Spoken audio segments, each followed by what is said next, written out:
Brilliance Audio.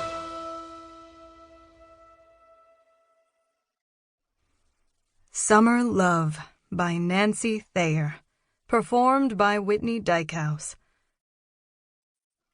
It was the last day of May when Ariel entered her dull little bedroom, set her suitcases on the bed, and began to unpack.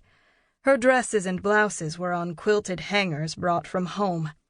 She wanted to look presentable at her job as receptionist at the real estate agency. She placed a large 3-ring binder in the very center of her desk. Already it was filled with the beginning of a short story. She planned to write on weekends. She had been accepted into an MFA program at the University of Iowa. She would start this fall. Someone knocked on her door, and Ariel turned to see a tall, slender, good-looking man standing on the threshold. "You're here early." "Oh." For a moment she could only stare. He was so unexpectedly, quietly attractive. She pulled herself together.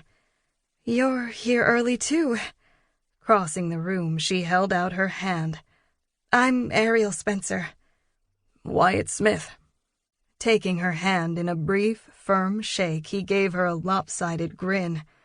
"Looks like you'll have a female neighbor next door. She's marked her territory with a teddy bear."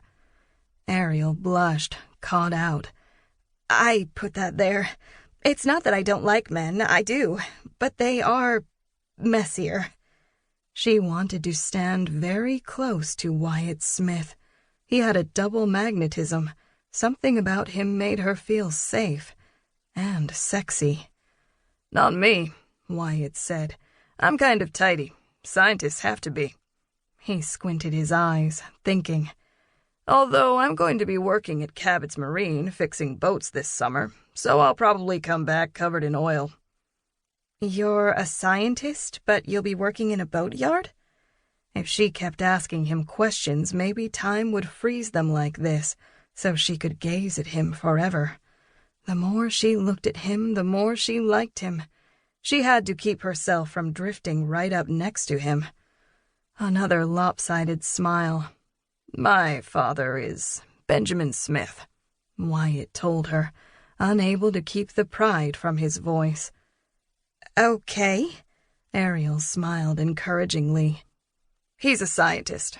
He discovered smithonium. It's the 104th element on the periodic table. It's named after him. It's used in building missiles. NASA uses it." "Wow, impressive," Ariel said. "The University of Missouri has named a building after him," Wyatt added. Ariel blinked. "Wow," she said again. "Sorry," Wyatt said. "It's just, I'm going to work for my father's department and get my PhD." "But you're here for the summer?" "My mother pushed me to do this. She thought I needed to experience a completely different life for a while." "Nantucket is certainly different." Ariel had decided that Wyatt was a sort of awkward American Hugh Grant, with his floppy brown hair and intensity. "What about you?" Wyatt asked.